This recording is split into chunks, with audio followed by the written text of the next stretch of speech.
Bonjour, bon après-midi, bonne soirée, où que vous soyez, et bienvenue sur cette deuxième série de webinaires TechNet pour l'OMS sur pourquoi le genre est important pour l'immunisation.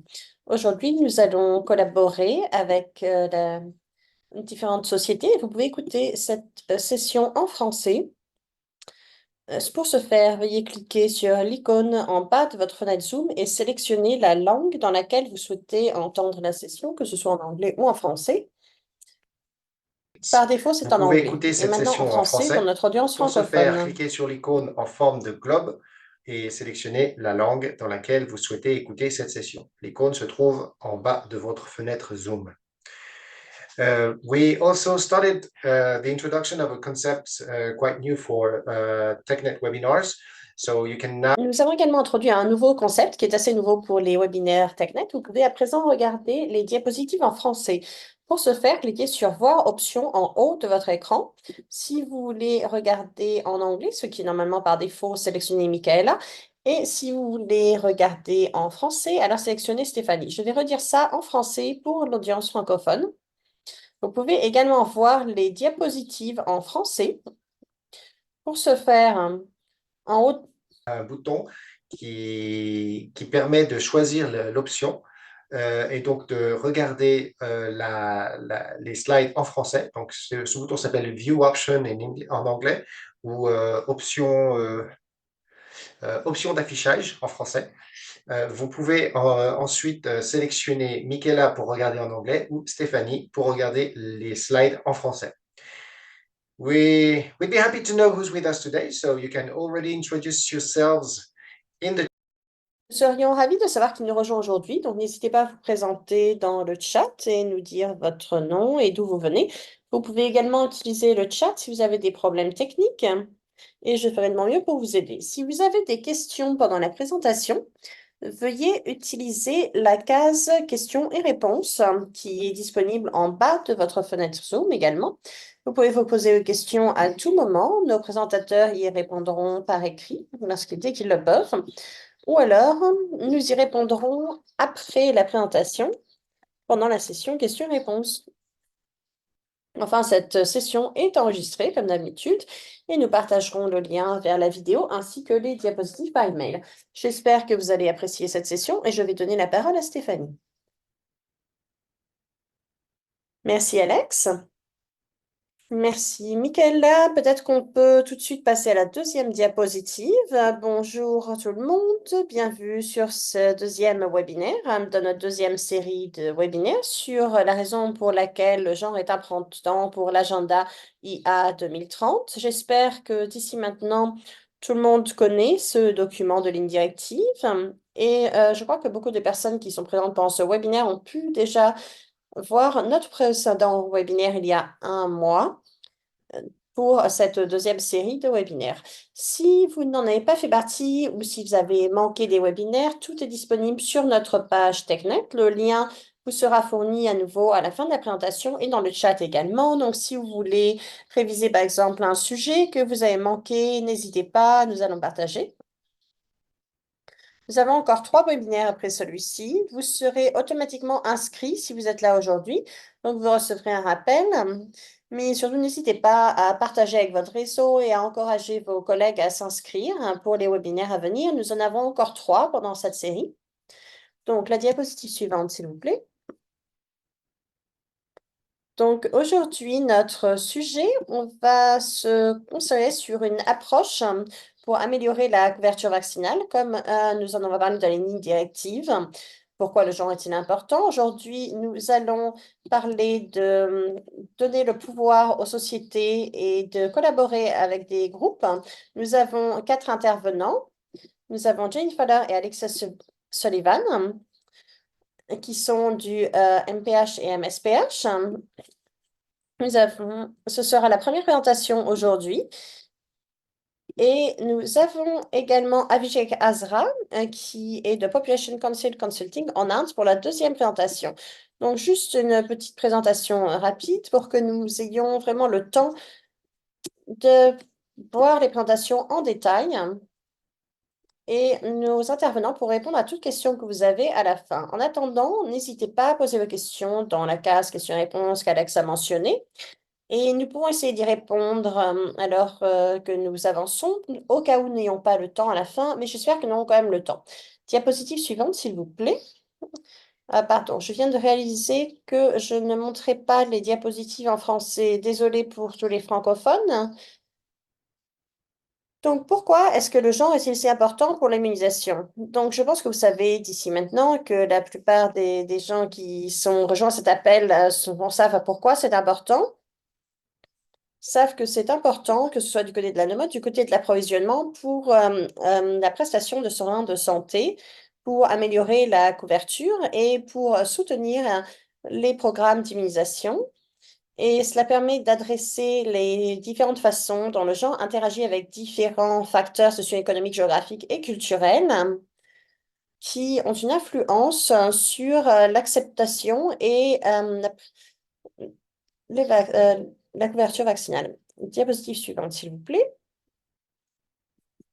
Donc, pourquoi le genre est ici important dans le document, dans la ligne directive, nous avons IA 2030.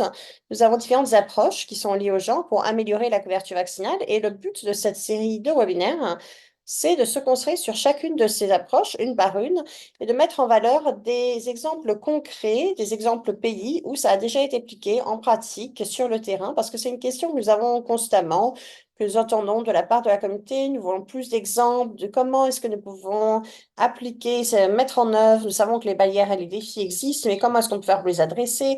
Comment est-ce qu'on peut améliorer la façon dont nous donnons ces services de vaccination? Donc, nous avons déjà couvert un certain nombre de ces sujets dans les sessions précédentes et aujourd'hui, nous allons nous concentrer sur la société civile et les agents de changement. Diapositive suivante, s'il vous plaît. Je pense que c'est assez accepté et assez bien compris que la société civile sont des alliés très puissants pour les services en général, en particulier dans l'espace vaccinal. Ce sont des partenaires très vocaux. Et c'est également vrai pour ce qui concerne les barrières liées aux gens, en particulier les groupes de femmes, les réseaux de jeunes, de filles, qui peuvent être des alliés très puissants pour aller au-delà des barrières liées au genre et améliorer l'accès aux services. Et c'est parce que la société civile à l'expertise locale, le contexte local, une perspective locale qui nous permet d'apporter des informations et d'améliorer l'accès, en particulier dans les communautés marginalisées. Donc, nous avons pensé à ces groupes dans le design des services afin de responsabiliser ces groupes également. C'est un cercle vertueux. Donc, nous avons deux présentations très intéressantes qui vont mettre en valeur la façon dont ça a été mis en place à Bali et en Inde et qui montrent que ces groupes ont vraiment un fort impact sur la communauté et que nous pouvons nous appuyer sur eux pour améliorer l'accès aux services, hein, également l'acceptation dans la communauté dans laquelle ils travaillent. Diapositive suivante, s'il vous plaît. Et juste pour revenir au guide sur les raisons pour lesquelles le genre est important, nous avons une liste de mesures d'action de façon suggérée de mettre en œuvre ces approches. Je ne vais pas en parler en détail parce que je préférais que nos intervenants en parlent, mais juste pour rappeler à tout le monde d'aller voir le guide et de voir un petit peu les exemples qui sont listés là, de la façon dont ils peuvent être appliqués dans le contexte dans lequel vous travaillez. Et je pense que sur ce, nous allons passer la parole à Ginny et Alexis pour la première présentation. Merci Stéphanie. Et bonjour tout le monde, nous sommes ravis d'être là aujourd'hui pour présenter notre étude de cas sur la collaboration avec les groupes de femmes.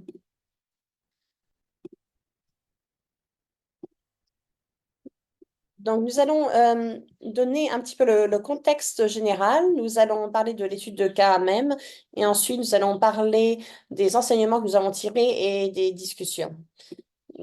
Et nous sommes ravis d'avoir Dr Camara avec nous qui est basé au Mali et qui faisait partie de ce projet. Donc, diapositive suivante, s'il vous plaît. D'accord, donc un petit peu de contexte. Ce projet faisait partie d'un projet plus large en ce qui concernait le sommaire des données provantes sur l'immunisation. Nous avons pensé que nous devions voir un petit peu ce qui a déjà été fait pour un petit peu comprendre comment améliorer et agir. Et donc, Avant de commencer notre étude de cas, nous avons mené une revue de littérature, hein, sélectionné les sujets. L'une d'entre elles était de s'appuyer sur les groupes de femmes. Vous pouvez voir notre sommaire des données probantes sur le site internet de Gavi, qui est inclus là dans la diapositive et que je mettrai dans le chat. Essentiellement, ce que nous avons regardé, c'était trouver ce qui avait de l'efficacité dans la collaboration avec les groupes de femmes pour améliorer les résultats au niveau de la santé. Nos objectifs principaux étaient d'évaluer la mesure à laquelle l'intervention est efficace et notre approche également pour capturer les différents résultats au niveau des enfants, en particulier les enfants de surdose. Et nous avons découvert que s'appuyer sur les groupes de femmes était une façon puissante d'améliorer la couverture vaccinale dans les communautés qui ne sont pas suffisamment vaccinées. Nous avons dû considérer plusieurs facteurs pour la mise en œuvre, en particulier le fait que le contexte est très important et que le plus la communauté est impliquée dans une intervention, le mieux ça marche. Donc, après que nous ayons terminé ce sommaire des données probantes, nous avons avancé et nous avons regardé les sujets qui paraissaient prometteurs pour identifier des exemples concrets de comment impliquer les femmes sur le terrain. Et donc, voici notre approche par étude de cas, où nous avons mis en œuvre les meilleures pratiques, les enseignements tirés, et également indiqué ce qui peut être nécessaire afin de faire évoluer les programmes vers des approches plus favorables à l'équité. Les études de cas que nous avons faites sont toutes des rétrospectives pour explorer les approches en faveur de l'équité et utilisées pour identifier les facteurs de réussite et les enseignements tirés. Elles sont également conçues pour aider à orienter et à ajuster les politiques et les programmes. Diapositive suivante, s'il vous plaît. Donc, considérant l'importance d'utiliser le genre dans les études de cas, nous voulions qu'au moins une des études s'approche, intègre une perspective de genre, hein. Donc, c'est comme Stéphanie l'a mentionné, avec toutes ces approches qui sont celles sur laquelle nous allons nous concentrer aujourd'hui et autonomiser et collaborer avec la société civile et les agents de changement. Et là, je vais maintenant passer la parole à ma collègue Alexis qui va parler de l'étude de cas même. Merci Ginny. Donc, je vais parler de cette étude de cas en particulier. Je mettrai le lien dans le chat en anglais et en français. Diapositive suivante, s'il vous plaît. Donc, je vais commencer par donner un petit peu de contexte. Pourquoi au Mali en particulier? Diapositive suivante, s'il vous plaît. Donc, il y a eu la couverture du DC3 qui a un petit peu baissé, mais le Mali a quand même maintenu une couverture vaccinale à 77%. Cependant, moins de 50% des enfants maliens reçoivent toutes les vaccinations infantiles qui sont essentielles. Et les taux d'enfants zéro dose varient considérablement. Nous avons une forte concentration, en particulier dans les zones urbaines, dans 21 districts. Et cette étude de cas explore la façon dont le Mali a travaillé pour identifier là où étaient les enfants zéro dose dans les zones urbaines, en s'appuyant sur les groupes de femmes pour élaborer une intervention. Diapositive suivante, s'il vous plaît. Donc, malgré des projets récents, le taux de mortalité reste élevé chez les enfants de moins de 5 ans et comme beaucoup de pays, le Mali a eu reçu des problèmes au niveau des soins de santé infantiles pendant la COVID-19. Il y a également eu un coup d'État militaire en 2020 et le conflit régional toujours en cours, les troubles civiles. Il y a de fortes inégalités qui sont fondées sur le genre, une forte mortalité maternelle, des niveaux d'éducation des femmes est inférieur à celui des hommes. Donc, dans ce contexte, améliorer les programmes d'immunisation doivent prendre en compte l'équité et une approche sexo-spécifique. Cela peut avoir un fort impact, mais ça présente également de gros défis à la mise en œuvre. À Sikasso, que vous pouvez voir sur la diapositive, c'est là où il y a le plus d'enfants qui n'ont pas reçu de dose. Il y a, il y a beaucoup également d'enfants qui sont sous-vaccinés, qui vivent à Sikasso. Il y a aussi beaucoup de populations déplacées, beaucoup de migrants à Sikasso qui font face à des défis différents en ce qui concerne l'accès aux soins. Donc, nous voulons explorer la façon dont les groupes de femmes pouvaient nous aider à adresser ces défis afin de pouvoir vacciner les enfants. Diapositive suivante. Donc, je vais parler un petit peu des points spécifiques du programme et de l'étude de cas incluse. La diapositive suivante, s'il vous plaît. Donc, dans ce projet, les groupes de femmes ont été identifiés par des départements locaux et pour soutenir donc les stratégies de destination dans la région de Sikasso. Certains groupes existaient déjà à Sikasso. En particulier, il y avait 11 centres urbains. Il y a certains groupes de femmes qui existaient avant ce programme, des groupes qui ont été également créés spécifiquement pour ce projet. En total, il y avait 330 membres de groupes de femmes qui ont été formés en tant que bénévoles à Sikasso. Ils ont été formés à la communication, aux visites d'aide au domicile et au suivi de cas de sous-vaccination et de zéro dose. Le rôle principal des groupes de femmes, c'était principalement de sensibiliser euh, la population.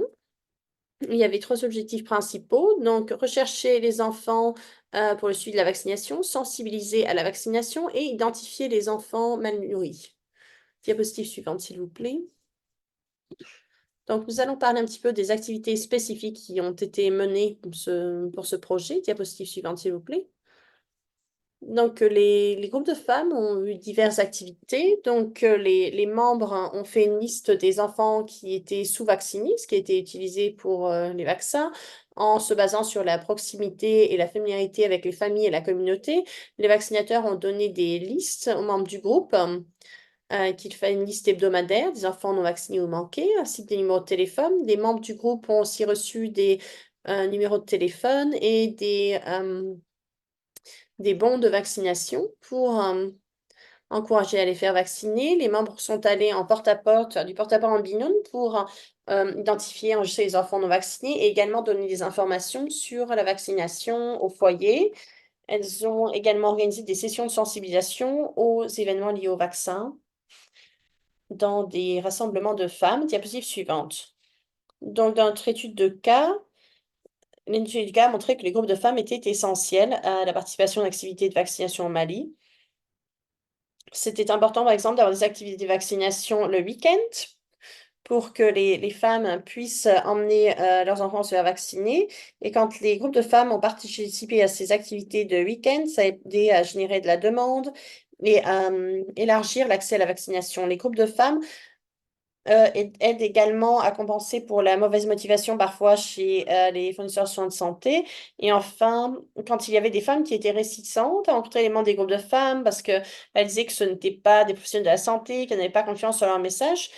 Et dans ce cas, le programme prévoit de remédier à ce problème en donnant à tous les groupes du monde des gilets d'identification. Diapositive suivante, s'il vous plaît. Donc, il y a eu également l'incitation, des incitations qui ont été créées pour les groupes de femmes. Il y a eu un paiement qui ont été donnés par femme et par visite. C'était de 2000 CFA par femme par visite à domicile. Et le modèle incluait 3 visites par mois, donc ça faisait 6000 CFA par mois. Cela dit, à cause des problèmes financiers, les paiements étaient limités à une visite pour 2000 CFA, quel que soit le nombre de visites. En ce qui concerne les institutions financières et leur impact sur les interventions transformatrices en matière de genre, il y a eu des inquiétudes. Si elles avaient été fournies comme prévu, ça aurait pu améliorer le standing, la situation économique des femmes, ça aurait pu avoir un impact sur le service et les normes de genre, et ça aurait pu également contribuer à compenser les coûts d'opportunité, ce qui fait qu'il y aurait une prise de décision plus facile. Mais le fait de ne pas fournir les incitations qui avaient été promises, ça peut avoir des conséquences pour les femmes si elles s'attendaient à recevoir ces incitations ou si jamais elles se sont endettées. Diapositive suivante. Nous avons vu divers catalyseurs et divers obstacles à la réussite de notre programme. Donc les catalyseurs, par exemple, tirer parti des groupes préexistants, faire une sélection des membres du groupe et les former de façon adéquate, donner des ressources adéquates également, par exemple les listes d'enfants sous-vaccinés et des jets d'identification. Les obstacles incluent les facteurs sociaux et religieux qui empêchent aux femmes de participer, le fait que la zone géographique soit trop vaste pour être couverte, le manque de ressources financières, les contraintes logistiques et un manque de confiance également dans les messages. Diapositive suivante. Donc, nous allons parler un petit peu des résultats. Diapositive suivante, s'il vous plaît. Du fait que cette intervention n'existe que depuis un temps finalement très court, tous les résultats ne sont pas encore disponibles, mais nous avons quand même quelques conclusions qui montrent que le recours au groupe de femmes a permis d'avoir un certain succès et d'identifier et d'atteindre des enfants sous-vaccinés et des enfants zéro dose. Et ce qui peuvent être faits par fournir des informations, Fanny, sur les vaccins, sur les opportunités de vaccination, et également collaborer avec les responsables de district pour identifier et rapporter les enfants qui ne sont pas immunisés. Les informateurs clés ont indiqué qu'après avoir reçu une formation spécifique, les groupes de femmes ont aidé à identifier certain nombre d'enfants manqués pour le suivi dans les zones urbaines, ainsi que les enfants sous-vaccinés. Diapositive suivante. En termes de résultats de mise en œuvre, quand les femmes recevaient des incitations, elles effectuaient davantage de visites. Ça a augmenté fortement.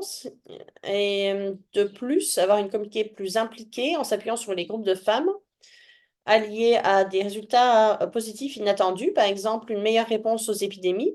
Les groupes de femmes sont très importants, sont très importants dans la collaboration avec les dirigeants de la communauté et pour montrer l'importance de la vaccination et également pour encourager les membres de la communauté à respecter les calendriers de vaccination.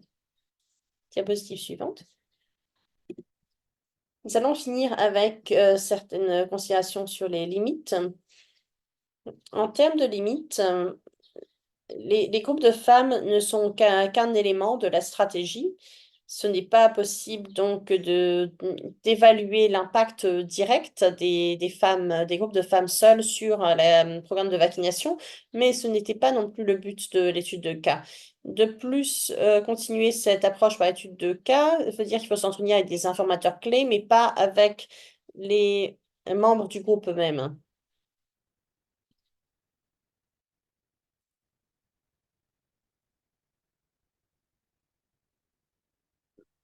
Maintenir le côté local de ces groupes de femmes est critique au succès, très important pour le succès. Et nous devons nous assurer que les groupes soient vraiment impliqués dans tous les aspects du programme. Ceci inclut d'avoir des priorités, de concevoir les activités, de suivre les résultats. Et ça, c'est vraiment nécessaire pour améliorer la durabilité, la responsabilité et également améliorer l'équité. De plus, pour améliorer les groupes de femmes et leur impact sur la vaccination infantile, il faut qu'il y ait des programmes comme ceci qui soient mis en œuvre dans un environnement propice, ce qui veut dire qu'il doit y avoir des relations avec les systèmes de santé qui soient améliorés. Ces groupes ont un impact sur la performance. Il faut prendre en compte la formation. De plus, les programmes doivent considérer les inclinations financières et comment elles ont un impact sur les sociétés en suivant les directives de l'OMS concernant la rémunération. Si des incitations financières sont prévues, il faut qu'il y ait des mécanismes de paiement qui soient clairs, qui soient planifiés en avance, et il faut qu'il y ait des ressources suffisantes. Et également, il faut qu'un suivi soit fourni pour s'assurer que le plan soit effectué comme prévu. Diapositive suivante. Ces programmes ne doivent pas être préjudiciables du point de vue du genre, ni instrumentalisés à des fins de programme, mais elles doivent être plutôt impliquées de manière importante tout au long du processus. Sinon, ça pourrait au contraire avoir un impact négatif sur l'autonomie des femmes. Et il faut s'appuyer vraiment sur des groupes déjà existants ou établir des groupes spécifiquement. Diapositive suivante. En se basant sur les apprentissages, je voudrais finir un petit peu sur le potentiel d'évolution. Donc, pour que les programmes de vaccination tirent parti des groupes de femmes au niveau national, il faut s'assurer qu'ils soient maintenus au niveau local. Et également, il y a beaucoup de sujets qui doivent être pris en compte, comme le coût et les ressources, la présence des groupes et l'appropriation par la communauté, également la confiance que la communauté a dans ces groupes. Donc, merci beaucoup, tout le monde. Je vais maintenant repasser la parole à Dr. Camara du Mali qui va nous parler davantage de ce projet. Merci.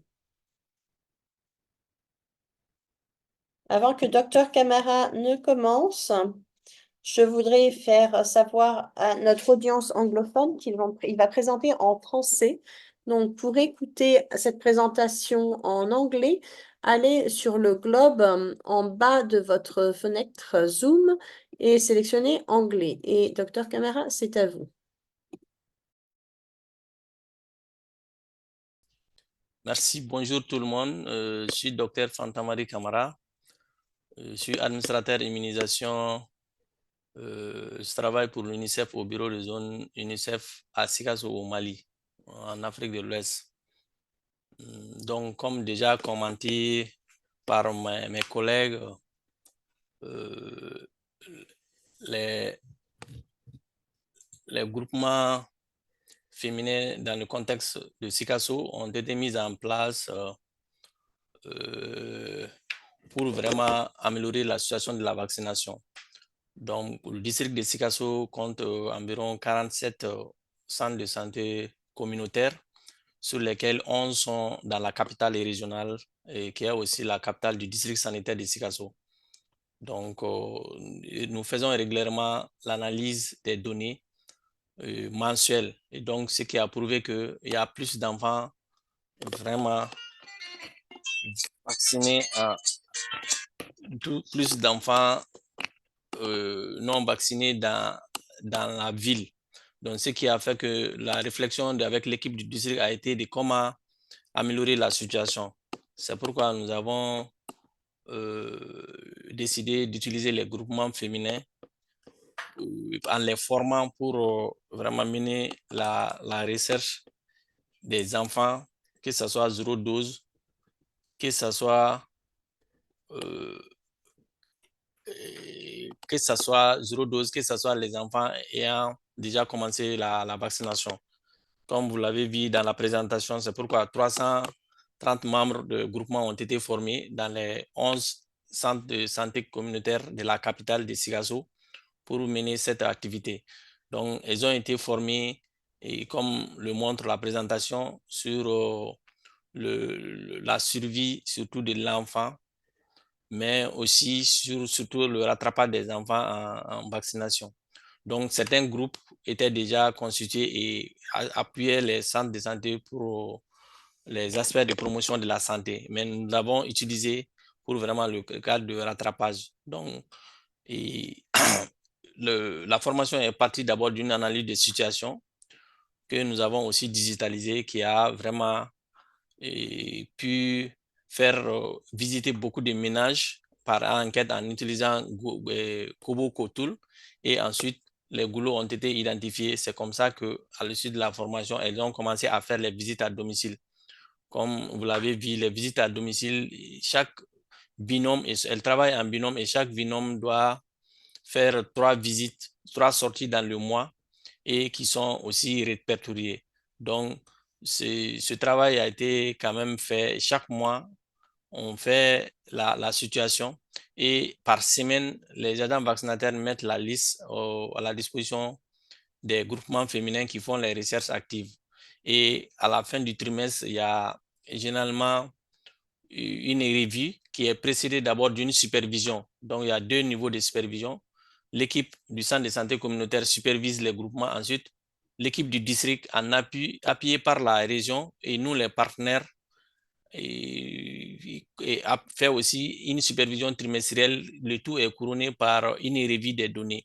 Donc, à l'issue de ces revues, on fait le point de comment la recherche est menée, et en même temps, on suit les indicateurs dans la plateforme DHS2, qui est la seule base des données de vaccination au Mali actuellement.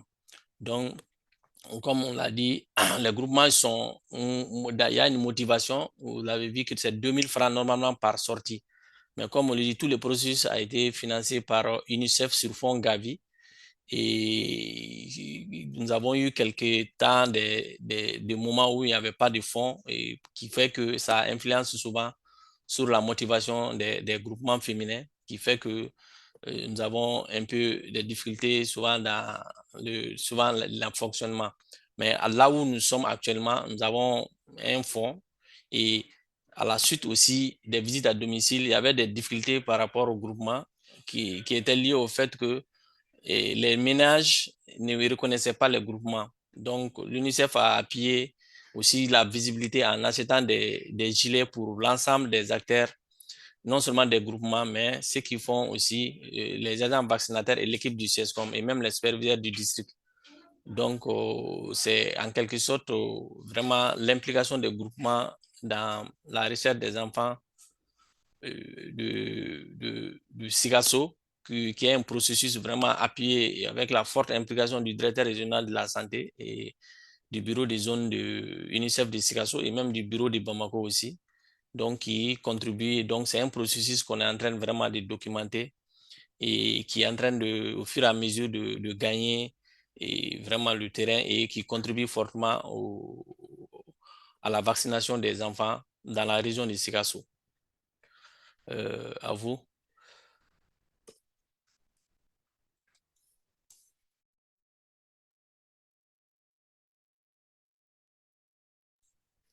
Vous me recevez? Oui, merci beaucoup, Dr. Camara. Stéphanie? Yes, perfect. Oui, merci, docteur Camara, merci beaucoup. Et maintenant, à Avishek. Merci Stéphanie, bonjour, bon après-midi, bonne soirée à tous, ou d'où que vous nous rejoigniez. Bonjour d'Inde. Donc, pour les prochaines 12 à 14 minutes, je vais partager des apprentissages basés sur ce que nous avons fait avec les groupes de femmes et une approche qui est une approche prometteuse pour améliorer l'immunisation et également l'accès aux soins de santé. Nous allons également donner quelques exemples en particulier en Inde. Diapositive suivante, s'il vous plaît. Donc, je vais parler de 5 aspects clés. D'abord, je vais vous donner une intro sur les groupes de femmes, comment ils fonctionnent. Et ensuite, je vais vous parler du contexte sur les groupes de femmes, sur la couverture vaccinale. Et enfin, nous allons parler en particulier pour l'Inde des différents types d'interventions dont nous avons fait l'expérience pour engager les groupes de femmes. Et enfin, je vais parler de certains enseignements clés que nous avons tirés de ces interventions. Et enfin, je vais vous parler également des étapes potentielles sur ce sur quoi nous allons nous appuyer pour utiliser donc ces groupes de femmes pour obtenir de meilleurs résultats au niveau de la santé. Donc, qu'est-ce qu'un groupe de femmes et comment est-ce que ça fonctionne? Généralement, c'est un groupe bénévole composé principalement de femmes qui se réunissent et qui ont un but commun, donc qui généralement se concentrent sur les moyens de subsistance, mais les groupes varient en termes de membres, en termes de projets également. Mais en gros, on peut voir 4 types de groupes différents. Il y a les groupes qui sont les groupes d'entraide, qui sont principalement quand les femmes sont organisées afin d'obtenir une certaine autonomisation économique, pour avoir des activités liées souvent aux moyens de subsistance, pour améliorer leurs conditions financières. Le deuxième groupe est généralement plus ouvert, plus participatif. C'est une approche différente. Généralement, ces groupes se concentrent sur la santé. La troisième catégorie de groupe,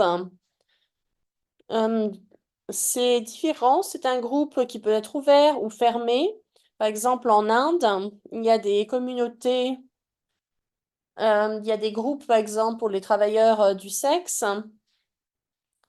Donc, à nouveau, c'est un collectif,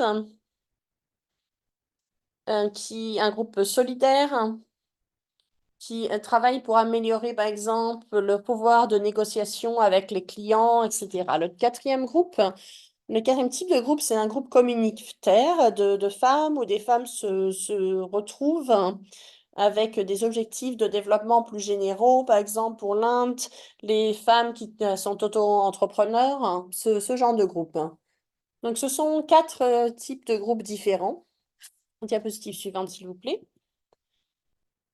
Si on regarde un petit peu le contexte, en particulier pour les groupes d'entraide en femmes, c'est énorme. Si vous regardez l'échelle, il y a plus de 9 millions de groupes d'entraide de femmes que vous pouvez, et plus de 98 millions de femmes qui sont membres d'un des groupes que vous avez vu dans la diapositive précédente. Il y a plus de 30 millions de groupes de femmes en tout et 98 millions de femmes qui en font partie.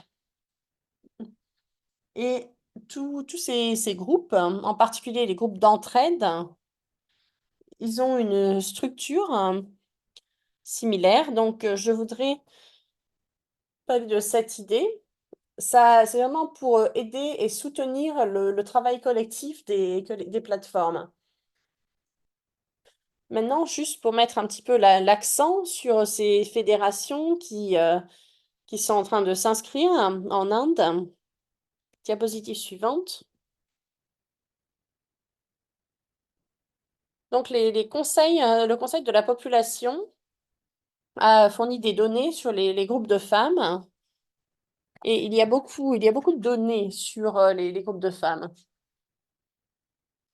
Donc, nous avons fait des études sur 16 États en Inde, sur les moyens de subsistance, la santé et la nutrition, l'autonomie des femmes, la violence liée au genre, les liens avec les gouvernements.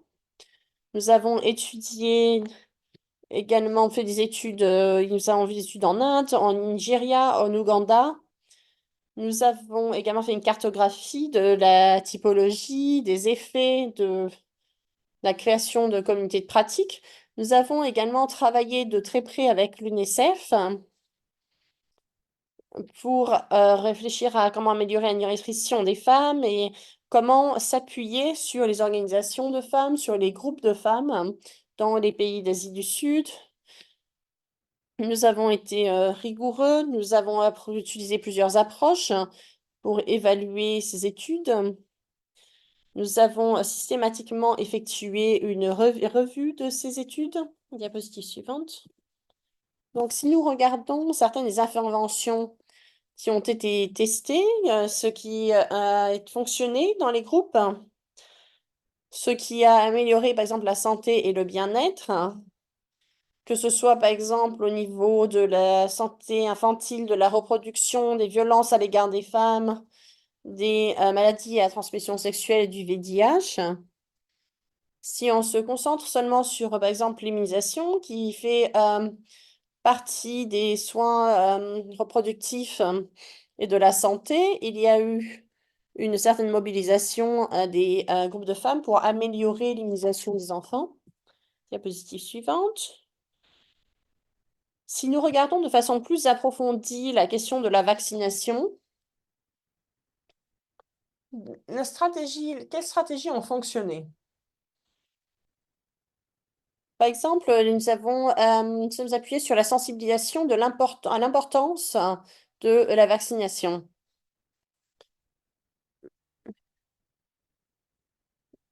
Comme- Comment comment ces groupes peuvent être impliqués pour améliorer la sensibilisation, mais également pour améliorer la demande de services de vaccination, mais d'autres soins de santé également? En Inde, par exemple, il y a il y a un jour tous les mois qui est un groupe de sensibilisation où les travailleurs de la santé vont dans un endroit, une place du village et offrent des soins de santé, des services de nutrition aux femmes enceintes, aux femmes qui donnent le sein. C'est une organisation de la journée de la santé tous les mois. Euh, et donc, il faut que ces dates fixées soient conduites de façon régulière parce que ça encourage également l'accompagner. Il faut également encourager et accompagner les femmes et les enfants pour qu'elles aillent à ces services de santé ciblés. Il y a également Il y a également des femmes hein, qui sont enceintes et leur liste est partagée avec les agents de santé qui sont communautaires.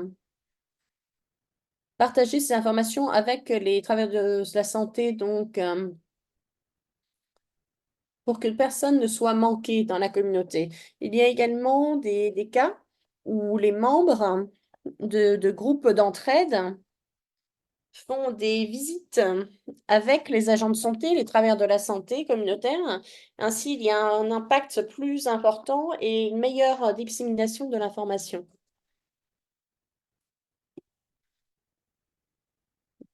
Dans le passé récent, en particulier en temps de Covid, et nous savons tous que la pandémie de Covid-19 a eu un impact sur les soins de santé et sur la vaccination, en particulier d'ailleurs sur les services de nutrition et la santé infantile.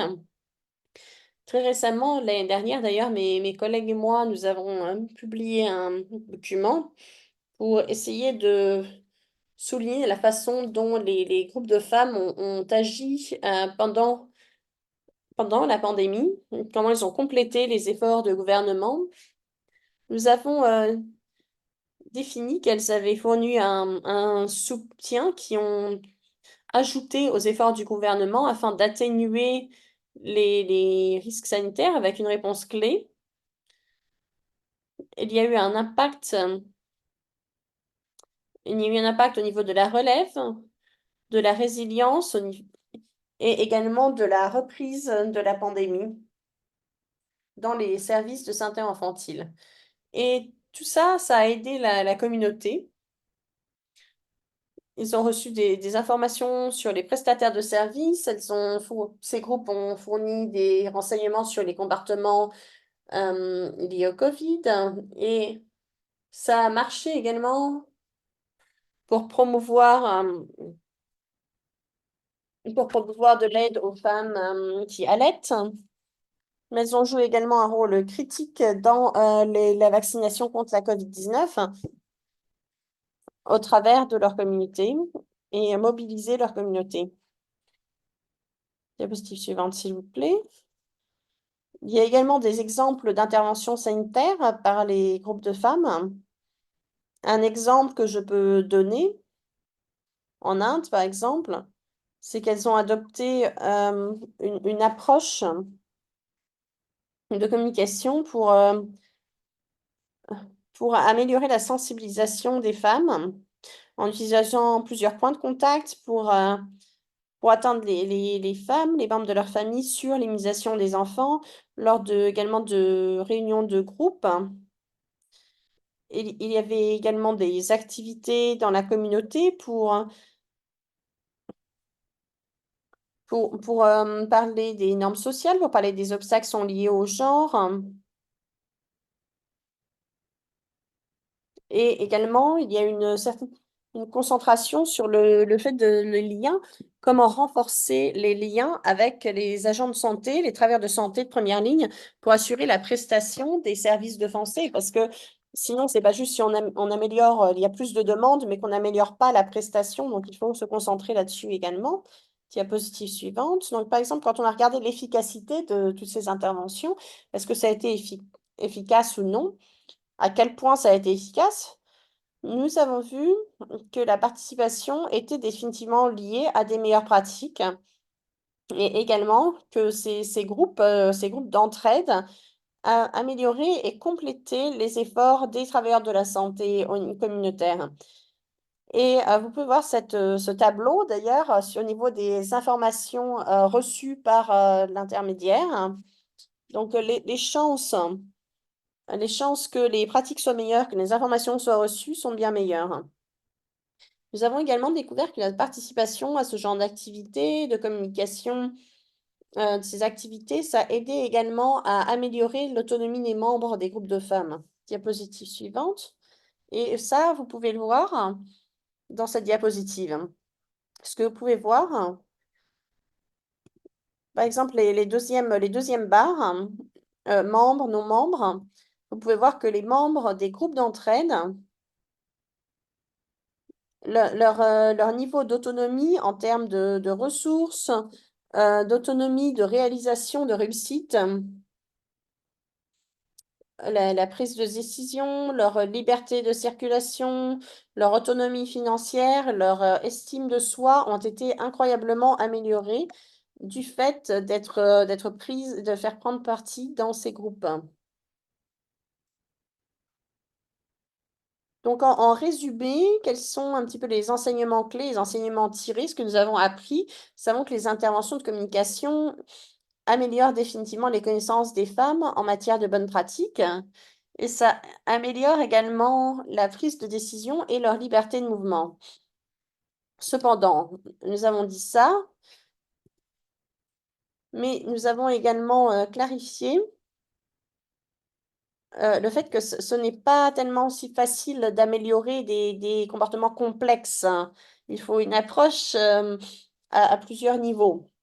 Il ne faut pas que ce soit un comportement une fois pour s'assurer que l'enfant est vacciné complètement. Il faut qu'il y ait un suivi. Il faut qu'il y ait des mécanismes afin de convaincre les parents, la communauté, pour s'adresser aux conceptions, aux clichés. Donc, il faut vraiment, ce sont des comportements complexes en matière de santé et une approche multiple est nécessaire.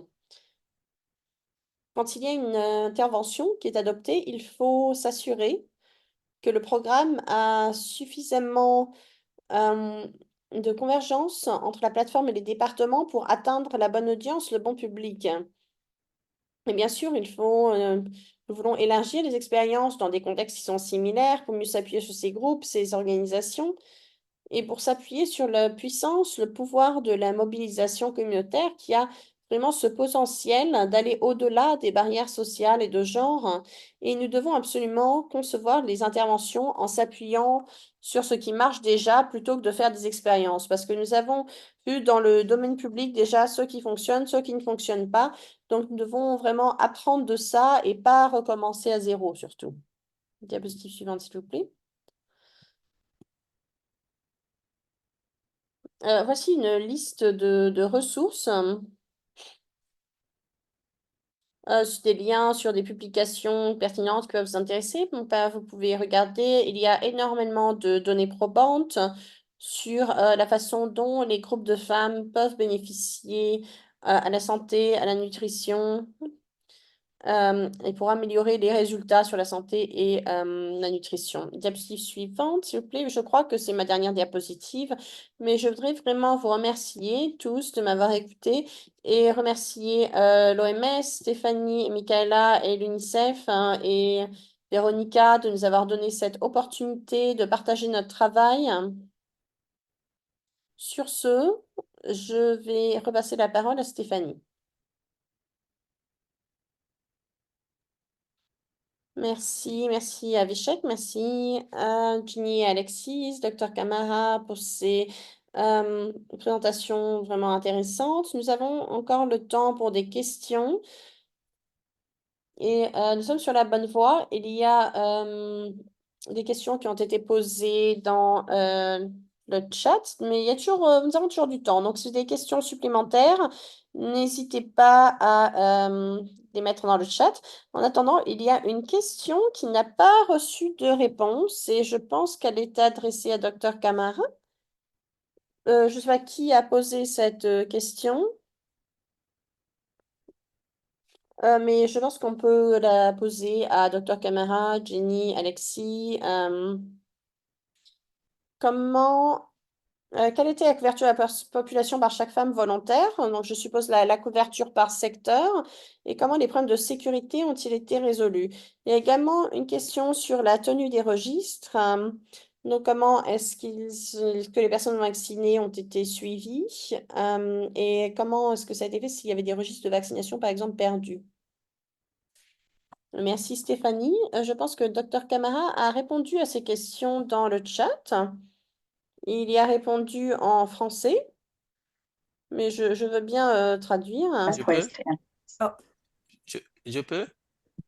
oui, OK. yes, Merci pour les questions, même si c'est en anglais. Pour la première question, comment se fait la répartition, la couverture en fonction des membres des groupements? Donc, généralement, l'équipe du CESCOM fait une répartition de telle sorte que là où les membres des groupements sont proches, les binômes puissent couvrir ces secteurs-là. Parce que c'est en ville ici et la ville est divisée soit en quartier ou bien en secteur. Donc, comme c'est un travail de bénévolat, si plus c'est loin, plus la recette devient difficile. Donc, on dit, ils couvrent ils sont répartis en fonction des secteurs comme tels, mais ils peuvent s'entraider parce qu'ils ont même des groupes WhatsApp entre eux et lorsque la liste des enfants manqués est disponible, on peut même partager sur les groupes WhatsApp. Comme ça, le groupement qui est dans un secteur qui n'est pas le leur peut intervenir. Donc, c'est comme ça, la couverture s'est faite. Et de façon continuelle, la mise à jour s'est fait, même des groupements s'est fait pour vraiment que la situation s'améliore tous les jours. Donc, nous sommes à cette phase actuellement. Les groupements sont en train de, sinon les centres de santé sont en train de faire de telle sorte que vraiment les groupements soient plus actifs. Maintenant, la deuxième question par rapport à la question de sécurité, je ne sais pas si j'ai compris. En ville, pour le contexte des groupements, c'est typiquement en ville ici. Donc, j'avais mis dans le chat que il n'y a pas de problème de sécurité lié tout de suite à la vaccination, à moins que je n'ai pas compris la question. Maintenant, comment le problème de tenue des registres ont été résolus pour assurer le suivi? Donc, comme je l'ai dit, c'est vraiment un mécanisme. Généralement, la liste remise au groupement vient des registres de vaccination. Donc, dès qu'un enfant manque, la liste est retracée et remise aux membres des groupements. Donc, dans le PEV dans la vaccination du Mali, il y a un support aussi qu'on appelle les fiches essentiels. Donc, c'est ces fiches-là qui permettent le suivi vraiment de la vaccination des enfants. Et chaque CESCOM chaque centre de santé dispose des fiches essentielles. Et normalement, chaque fois qu'un enfant est enregistré dans le registre de vaccination, il est aussi enregistré dans les fiches essentielles qui permet de suivre à chaque séance combien on manquait et ça aide considérablement dans la recherche active. Je ne sais pas, c'est à peu près ces questions que j'avais pu enregistré et que, comme on appelle, Alexis m'avait aussi transféré en inbox. C'est les éléments de réponse que je peux donner pour le moment. À vous.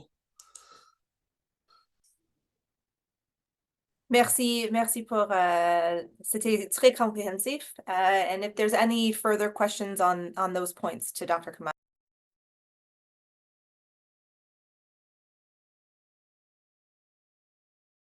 Pour le moment, nous avons des questions pour Avishek sur le projet en Inde, sur la motivation. Ah, je crois que ça a disparu. Je ne sais pas si ça veut dire qu'il y a une réponse. Ah oui, Avishek, est-ce que vous pouvez répondre juste en live pour que tout le monde puisse entendre sur améliorer la motivation, s'il y a eu des incitations dans le contexte indien? Oui, merci pour la question. Je viens juste de répondre en ligne, mais je peux répondre directement également. Généralement, les éducateurs de pairs qui font également partie des groupes d'entraide ou sont des membres des groupes d'entraide, en général, ils reçoivent en général une formation sur la santé, sur la nutrition, sur les messages et ils reçoivent des incitations pour leurs activités. Par exemple, pour la participation aux réunions et pour donner des informations sur la nutrition, pour faire des visites à domicile, des événements de démonstration. Donc oui, il y a des petites incitations, oui, des petits avantages. Et au niveau collectif, la plateforme complète,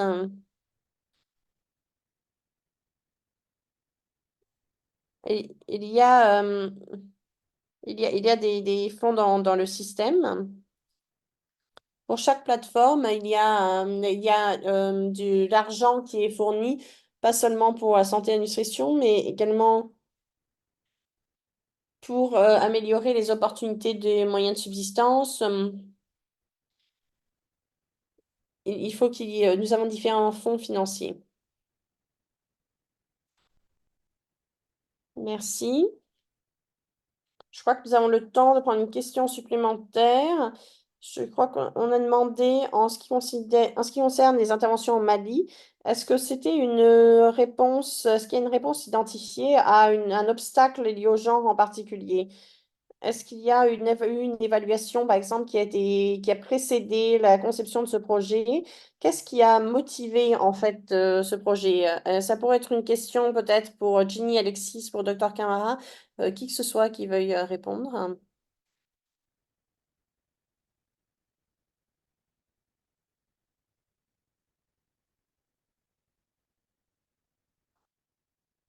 Dr Camara, si vous voulez prendre cette question.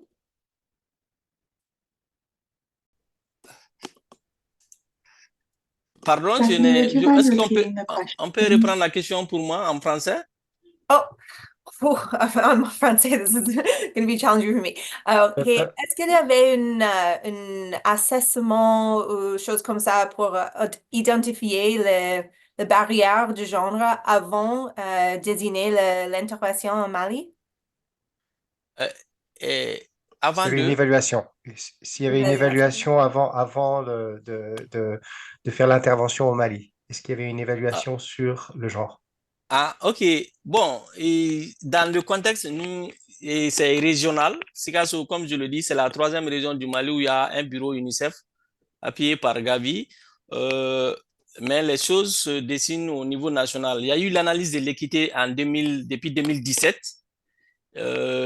Mais pas à ma connaissance, dont les rapports existent, mais au Mali, le problème de genre en matière de vaccination n'est pas trop, comme on appelle, acquis. Mais on peut se référer au rapport de l'analyse de l'équité en immunisation qui a eu lieu en 2017 et qui existe et qui a même propulsé la mise en œuvre de l'approche atteindre chaque enfant dans les différents districts.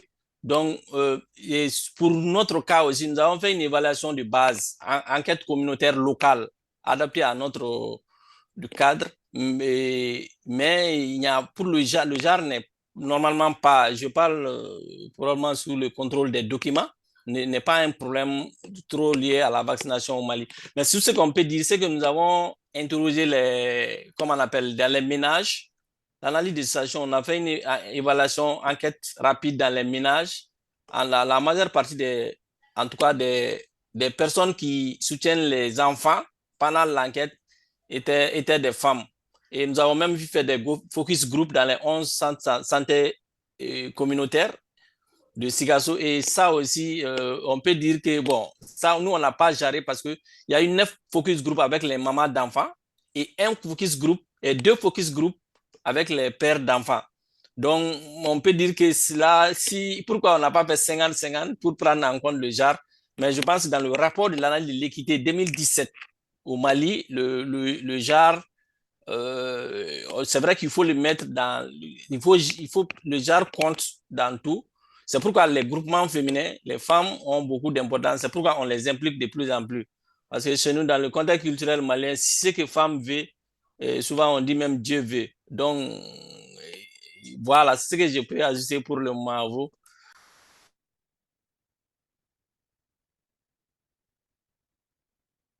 Okay, thank you. That actually was really helpful context. Merci, ça aide au niveau du contexte. Nous n'avons plus que 2 minutes, donc je ne sais pas si on peut encore faire une question supplémentaire.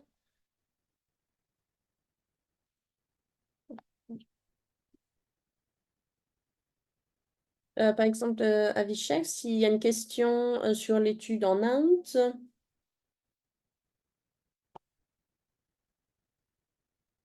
Est-ce qu'il y a une étude qui quantifie le taux de conversion à la vaccination soutenu par les groupes de femmes? Je crois que c'est une question qui a été posée à la fin de votre présentation, Avishek. Est-ce que vous savez s'il y a des études qui mesurent l'impact de l'utilisation des groupes de femmes pour soutenir la vaccination? Je ne peux pas vraiment penser à une étude qui évalue cette campagne, mais il y a des études qui ont évalué la façon dont les informations, la transmission d'informations par les groupes de femmes, la mobilisation de la communauté ont aidé à améliorer l'immunisation chez les enfants. Donc, c'est pas forcément sur des interventions spécifiques qui engagent les groupes de femmes, mais plutôt sur des campagnes gouvernementales en général. D'accord. Je pense que du coup, ça veut dire qu'il y a de la place pour ce genre d'études, que ce genre d'études ait lieu. Ça serait très bénéfique dans un contexte de l'immunisation. Nous sommes à la fin de l'heure. Je crois que nous allons perdre notre interprète.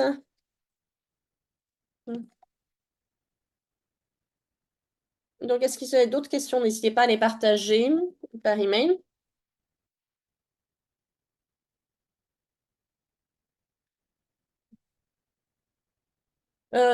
Tout est enregistré. Cet enregistrement vous sera envoyé et sera également disponible sur notre page sous peu.